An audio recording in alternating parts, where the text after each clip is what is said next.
नमस्कार दोस्तों, आप सभी का स्वागत है। तो आज हम बात करेंगे आपके प्रैक्टिस सेट 2 यानी हिंदी व्याकरण का जो सेट नंबर है वो कौन सा आपका 2 है। चलिए देखते हैं। पहला प्रश्न आपके सामने ये दिया गया है कि 1 से 2 तक प्रश्न दिए गए हैं और इसको पढ़कर आपको बताना है कि निम्नलिखित अनुच्छेदों को ध्यानपूर्वक पढ़िए और इस आधार पर प्रश्नों को उत्तर दीजिए। गद्यांश है। गद्यांश क्या है देखिए ज़रा ध्यान से। तो गद्यांश है कि मनुष्य तभी तक मनुष्य है जब तक वह प्रकृति से ऊपर उठने के लिए संघर्ष करता रहता है। सही बात है। यह प्रकृति दो प्रकार की है, एक अंतः प्रकृति है और एक बाह्य प्रकृति है। बाह्य प्रकृति को अपने वश में कर लेना बड़ी अच्छी और गौरव की बात है, और अंतः प्रकृति पर विजय पा लेना उससे भी अधिक गौरव की बात है। ग्रहों और तारों के का नियमन जो है करने वाले भौतिक नियमों का ज्ञान प्राप्त कर लेना गौरवपूर्ण है, परंतु मानव जाति के विचारों, भावों, वासनाओं और इच्छाओं का नियमन करने वाले नियमों का जान लेना उससे भी अधिक गौरवपूर्ण है। अतएव हमें अपनी अंतः प्रकृति और अंतर्वृत्तियों पर विजय पाने का ही निरंतर प्रयत्न करना चाहिए। दुनिया में होने वाले सभी युद्ध, विभाजन और वैमनस्य अंतर्वृत्तियों के न जानने के ही परिणाम है। दिया है पहला प्रश्न कि जो है दुनिया में होने वाले युद्ध, विभाजन और वैमनस्य का निम्नलिखित में से कौन सा प्रमुख कारण है। तो आपको बताना है, ऊपर तो पढ़ लिया आपने, इसके प्रमुख कारण कौन सा है ये आपको बताना है। देखिए पहला दिया है कि मनुष्य के प्रकृति से ऊपर उठने के लिए संघर्ष, फिर अंतः प्रकृति पर विजय प्राप्त करना, या अंतः प्रकृति व अंतः वृत्तियों में को न जानना, अंतः प्रकृति और अंतः वृत्तियों को न जानना और बाह्य प्रकृति को वश में कर लेना। तो ये जो होगा इसका उचित विकल्प जो होगा, इसने पूछा है मनुष्य का निम्नलिखित में कौन सा प्रमुख कारण है। तो प्रमुख कारण है ये आपका ऑप्शन नंबर सी, यानी कि अंतः प्रकृति और अंतः प्रवृत्तियों को न जानना। ये क्या है आपका, देख सकते हैं यहाँ पे, वैमनस्य अंतर्वृत्तियों को न जानने का ही परिणाम है, और यही हमसे पूछा था, तो ऑप्शन नंबर सी होगा। दूसरा है क्या कि सर्वाधिक गौरवपूर्ण क्या है। तो देखिए जो सर्वाधिक गौरवपूर्ण है अभी आपने पढ़ा था क्या कि अंतः प्रकृति और अंतः प्रवृत्ति पर विजय पाने का निरंतर प्रयास, यानी कि लगातार आपका प्रयास बना रहे। ऑप्शन नंबर सी आपका राइट आंसर हो जाएगा और यही हमारा सही जवाब होगा। ठीक है, निरंतर प्रयास करते रहना चाहिए। अगला देखिए यहाँ पे दिया है कि कवि शब्द का क्या दिया है कि कवि शब्द का जो है स्त्रीलिंग रूप है। तो देखिए कवि शब्द का जो होता है कवयित्री होता है। तो कवयित्री में तो ये तो नहीं होगा, कवयित्री ये भी नहीं होगा। अब कवयित्री ये तो ये हो सकता है या तो ये हो सकता है, लेकिन ये शब्द शुद्धि की दृष्टि से भी बहुत महत्वपूर्ण है, ये हमारे एग्जाम में पूछा जाता है। तो देखिए बी और सी में आप कन्फ्यूज होंगे कि बी होगा कि इसका सी होगा। तो ध्यान रखिएगा, कवयित्री नहीं होता है, कवयित्री होता है। क्या होता है, कवयित्री, यानी कि ऑप्शन नंबर कौन सा होगा, तो ऑप्शन नंबर आपका जो है सी राइट आंसर हो जाएगा। ठीक है ना, तो ध्यान रखेंगे इसका। ठीक है, अगला क्वेश्चन है। तो अगला क्वेश्चन क्या है, तो देखेंगे अगला क्वेश्चन जो है आपका वो है कि पेड़ से पत्ता गिरा, यहाँ पेड़ से में कारक है। अब देखिए जब भी पेड़ से पत्ता गिरा तो से का मतलब होता है किसके अर्थ में है सर, तो अलग के अर्थ में है। तो जब भी अलग के अर्थ में आता है तो वहाँ पे जो होता है वो कौन सा कारक होता है, तो वो होता है कारक आपका आपादान कारक। कौन सा, आपादान कारक। और कर्ण जो होता है वो कर्ण कौन सा होता है, तो कर्ण से के द्वारा होता है। किसके लिए होता है, से के लिए होता है, साधन के लिए होता है। और आपादान जो होता है ये किसके लिए होता है, जो कुछ अलग होता है। जैसे कि कोई चीज़ आपका एक दूसरे से अलग हो गया, पेड़ से पत्ते क्या हो गए, गिर गए तो अलग हो गए, तो अलग के लिए आपादान कारक आपका सही होगा, इसका सही जवाब। ठीक है, बाकी सब आप जानते हैं, समझ रहे हैं ना। तो चलिए बात करते हैं अब आके अगले प्रश्न की। और अगला प्रश्न है क्या कि निम्नलिखित वाक्यों में कौन सा संयुक्त वाक्य नहीं है। देखिए संयुक्त वाक्य का मतलब होता है कि संयुक्त वाक्य में कम से कम दो क्रिया होनी चाहिए। कितनी क्रिया होनी चाहिए, दो क्रिया होनी चाहिए, तभी जो है आपको संयुक्त क्रिया होगी, नहीं तो संयुक्त क्रिया नहीं होगी। तो देखेंगे वह आया और पानी पीकर क्या हो गया, चला गया। वह आया और पानी पीकर चला गया। करो या मरो ये तो हो ही नहीं सकता। वह आया और पानी पीकर क्या हो गया, चला गया। और जोड़ दिया है, और यहाँ पे क्या कर दिया, जोड़ दिया। फिर से तीसरा देखेंगे कि वह आकर पानी पीकर चला गया। उसने परिश्रम किया परंतु सफल न हो सका।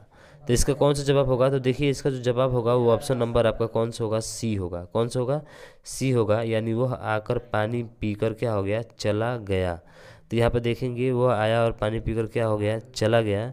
ये जो होगा आपका संयुक्त वाक्य नहीं है, और यही हमसे पूछा हुआ था। ठीक है, यही हमसे क्या हुआ था, पूछा हुआ था। यहाँ पे और आ गया, जुड़ गया, तो संयुक्त वाक्य हो गया।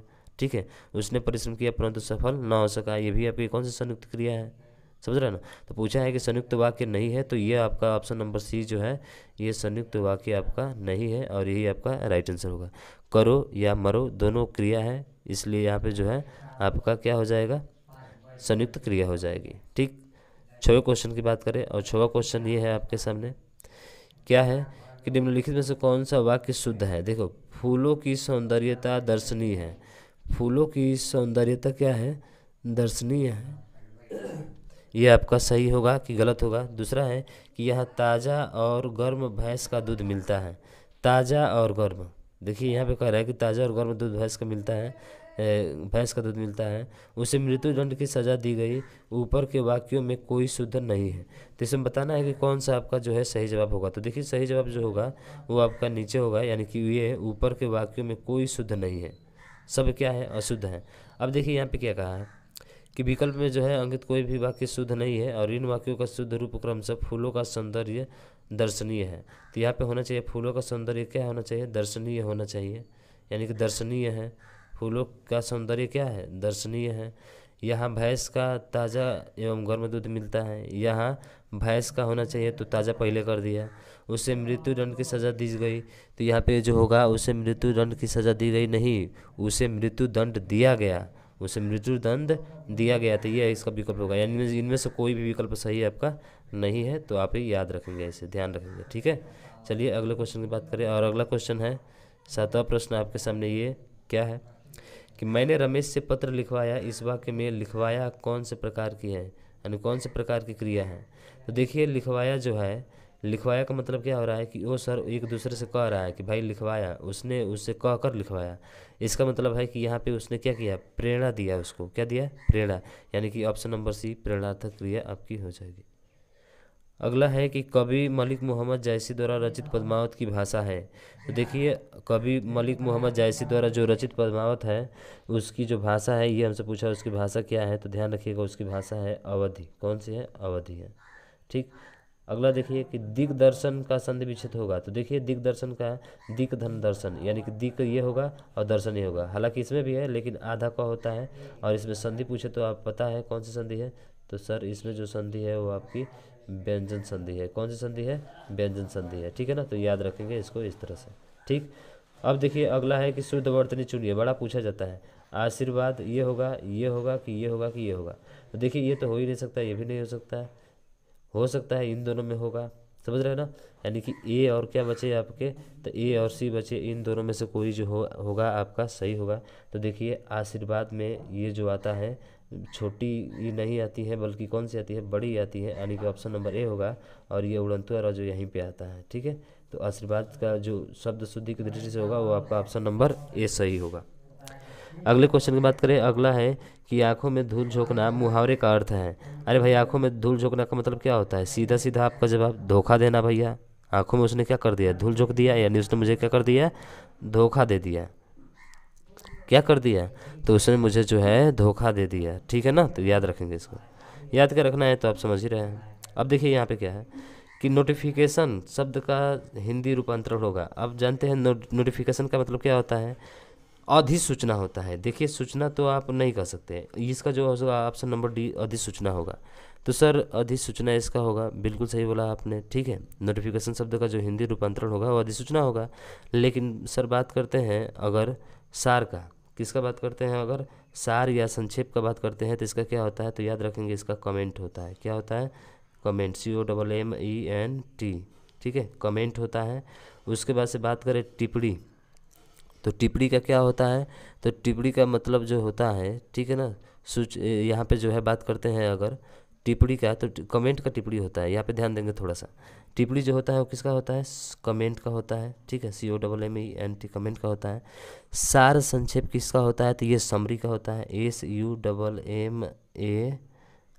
ये समरी का संक्षेप होता है। ठीक, उसके बाद से सूचना, सूचना का जानते हैं इन्फॉर्मेशन होता है, तो इसका होता है कमेंट, इसका होता है आपका इसका होता है समरी। ठीक है, सार या संक्षेप, और इन्फॉर्मेशन का मतलब होता है सूचना, और नोटिफिकेशन का मतलब होता है अधिसूचना। ठीक, ध्यान रखेंगे।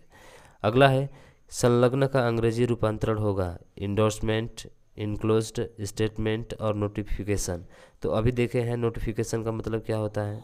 तो नोटिफिकेशन का मतलब जो होता है अभी देखे अधिसूचना होता है। स्टेटमेंट का मतलब होता है कथन, कोई कथन कहते हैं। और इनक्लोज्ड, ये जो सी देख रहे हैं आप, इनक्लोज्ड का मतलब होता है संलग्न। क्या होता है? संलग्न। यानी कि ऑप्शन नंबर सी आपका क्या होगा? राइट आंसर हो जाएगा। बाकी जो है इंडोर्समेंट, ये जो देख रहे हैं आप इंडोर्समेंट, इसका मतलब होता है अनुमोदन। इंडोर्समेंट का मतलब क्या होता है? अनुमोदन होता है, याद रखेंगे। इसका मतलब होता है अनुमोदन। क्या होता है? अनुमोदन होता है। ठीक, तो ऐसे भी प्रश्न आपके पूछे जाते हैं। अगला देखिए क्या है। तो अगला है कि स यानी तालव्य स का उच्चारण स्थान है। तो देखिए ऐसे तालव्य बोल दिया, सीधा सीधा तालु से हो जाएगा। इचु यस तालु, इचु यस तालु, ये समझते हैं ना, इचु यस तालु। यानी कि ई भी, च भी, य भी और स भी किससे बोला जाता है? तालु से ही बोला जाता है। इसकी ये ट्रिक होती है। ठीक, अगला देखिए। अगला है कि हाथी किस प्रकार का शब्द है। तो देखिए यहाँ पे जो पूछा है कि हाथी जो है किस प्रकार का शब्द है, क्या तद्भव है, तत्सम है, देशज है, विदेशज है। तो हाथी जो है तद्भव है। क्या है? हाथी आपका तद्भव शब्द है। ठीक, अगला कि लड़का जो है जल्दी से लपक कर पहुंचा। वाक्य में जल्दी से पद का कौन सा भेद है? योजक है, विशेषण है, क्रिया विशेषण है या फिर सर्वनाम है। तो यहाँ पे जो है जल्दी पूछा हुआ है, जो रेखा कोष्टक किया है कि जल्दी जो है ये जल्दी क्या है। तो देखिए जो जल्दी है तो ये आपका क्रिया है। लपक रहा है, लपक कर पहुंचा, यानी कि ये क्रिया हो गई। या क्रिया की क्या बता रहा है? विशेषता बता रहा है। तो ये जल्दी जो होगा आपका क्रिया विशेषण होगा। जो क्रिया की विशेषता बताता है क्रिया विशेषण कहलाता है। यानी कि ऑप्शन नंबर बी आपका सही होगा। अगला है कि पुजारी भगवान पीताम्बर की पूजा कर रहा है। यहाँ पीताम्बर पद समास है। पीताम्बर मतलब जो पीला वस्त्र धारण करता है, इसका मतलब कि किसी अन्य पद की प्रधानता होती है, वो होता है कौन सा? तो बहुब्रीहि समास होता है। यानी कि 17 का जो होगा ऑप्शन नंबर कौन सा होगा? आपका बी सही होगा। यानी कि पीला पीत, यानी पीत एवं अंबर दोनों का पद प्रधान न होकर अन्य विष्णु भगवान को है। ठीक है, किसके लिए है? विष्णु भगवान को है। तो यहाँ जो होगा आपका बहुब्रीहि समास होगा। ठीक है, अगला कामायनी महाकाव्य के रचनाकार का नाम बताइए। तो आप जानते हैं कामायनी बहुत ही प्रसिद्ध रचनाकार है और उनका इसका है जयशंकर प्रसाद जी का है। और जयशंकर प्रसाद जी के जो है कहानी ये आते हैं, और भी कहानी है। कौन सा? एक आंसू है, लहर है, जन्मे जय है का नाग है, यज्ञ है, स्कंदगुप्त है, चंद्रगुप्त है, ध्रुव सामने, इंद्रजाल, इन सभी की रचना कौन करते हैं? तो जयशंकर प्रसाद है। याद रखेंगे। आंसू सबसे भी ज़्यादा पूछा जाता है इनका, जयशंकर प्रसाद का। अनभिज्ञ, अनभिज्ञ शब्द का विलोम क्या होगा? तो देखिए जो पूछा है कि अनभिज्ञ शब्द का विलोम क्या होता है, तो वो होता है अभिज्ञ। क्या होता है? अभिज्ञ। यानी ऑप्शन नंबर बी आपका राइट आंसर हो जाएगा, अनभिज्ञ। ठीक है, कौन सा होगा? तो ये होगा आपका अनभिज्ञ। अगले क्वेश्चन की बात करें, और अगला क्वेश्चन ये है 20वां आपके सामने। क्या कि नीचे दिए शब्दों में से कौन सा शब्द जो है अग्नि का पर्याय नहीं है। तो अग्नि का पर्याय नहीं है तो ये अनिल भी होता है, वहनी भी होता है। और उसके बाद से बात करें हम लोग तो जो है आपका अनिल। हाँ, यहाँ पे थोड़ा सा ध्यान देंगे, इसका जो ऑप्शन नंबर सी है ये नहीं होगा। अनिल का मतलब हवा होता है और ये नहीं होता है। बाकी सब वहनी होता है, हुतासन होता है और कृषाणु होता है। अनिल किसका होता है? तो हवा का।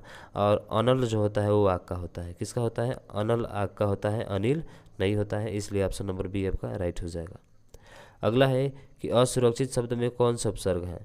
तो क्या है? इसमें उपसर्ग है। ऐसे भी दिख रहा है, ऐसे भी दिख रहा है कि जो है क्या है आपका शब्द में कौन सा उपसर्ग है। अच्छा, उपसर्ग ध्यान रखिएगा थोड़ा सा, इसमें दिया है, आगे भी देखना है। है, सु है, इत है, धन सु है। तो इसमें एक से अधिक उपसर्ग भी हो सकते हैं, इसलिए ऑप्शन नंबर इसका कौन सा होगा? सी होगा। यानी कि और धन स भी इसमें क्या है? उपसर्ग आपके दिए हुए हैं, इसलिए ऑप्शन नंबर कौन सा सही होगा? ऑप्शन नंबर सी सही होगा। भी है, सु भी है, दोनों आपके उपसर्ग इसमें जुड़े हुए हैं। तो ऑप्शन नंबर सी आपका राइट हो जाएगा। अगला है कि ये बोल रहा है कि ये जो बिंदु डॉट का दिख रहा है कोष्टांकित विराम चिन्ह का नाम क्या है। इसका नाम क्या देते हैं हम लोग? बताइए इसका नाम क्या है आपका? तो ध्यान रखिए इसका नाम जो है अर्धविराम है। क्या है? अर्धविराम। जब एक ऊपर डॉट रहे और नीचे एक डॉट करके ऐसे रहे तो ये जो होता है ये अर्धविराम होता है। क्या होता है? अर्धविराम। अगला है कि कोई आदमी जो है धन की चाहत रखता है तो कोई संतान की। उपयुक्त वाक्य के आधार पर नीचे दिए गए कौन से शब्द भेद अशुद्ध हैं। तो इसमें बताना है कि कौन सा भेद जो है अशुद्ध है आपका। कोई आदमी धन की चाहत रखता है तो कोई संतान की, इसमें जो है बताना है कौन सा है। तो पूछ रहा है कि प्रथम कोई शब्द सर्वनामिक विशेषण है, दूसरी बार आया शब्द कोई शब्द जो है सर्वनाम है, दोनों बार आया कोई शब्द जो है सर्वनाम है, या कोई शब्द का प्रयोग सर्वनाम और विशेषण दोनों में होता है। तो इसमें जो होगा आपका उचित विकल्प कौन सा होगा, तो देखिए उचित विकल्प जो होगा वो आपका सी होगा, यानी कि दोनों बार आया और कोई शब्द जो है सर्वनाम नहीं है। तो यहाँ पे देखेंगे कि कोई शब्द 2 बार आया है, लेकिन यहाँ पे जो है आपका सर्वनाम है, दोनों बार आया और कोई शब्द जो क्या है सर्वनाम है। अरे संज्ञा की विशेषता बता रहा है, यहाँ पर भी संतान संज्ञा है, इसकी भी विशेषता बता रहा है, इसका मतलब दोनों में क्या है सर्वनाम है, तो कोई दोनों में क्या होगा सर्वनाम होगा। तो ऑप्शन नंबर सी इसका राइट आंसर होगा। अगला है कि महाधन ईश, तो महाधन ईश क्या बनता है सर, महाधन ईश जब आ का मात्रा जब अ या आ होता है और इसके साथ ई आता है तो ए बन जाता है, क्या बन जाता है ए, तो महेश हो जाएगा। ऑप्शन नंबर सी आपका राइट आंसर हो जाएगा।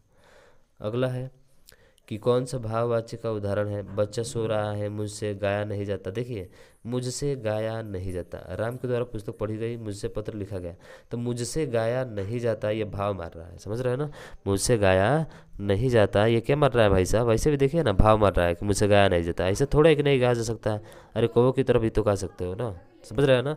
तो ऑप्शन नंबर जो है 25 का कौन सा होगा, बी होगा। अब मुझे आशा है कि ये चीज़ें जो है आपको अच्छे तरीके से समझ में आ गई होगी, आज समझ में आ गई होगी तो भाई साहब थोड़ा इस वीडियो को शेयर करना और चैनल को सब्सक्राइब करना, बेल आइकन को दबाना ना भूलना, ताकि जो भी वीडियो अपलोड हो तुरंत आपके पास क्या हो जाए, पहुंच जाए।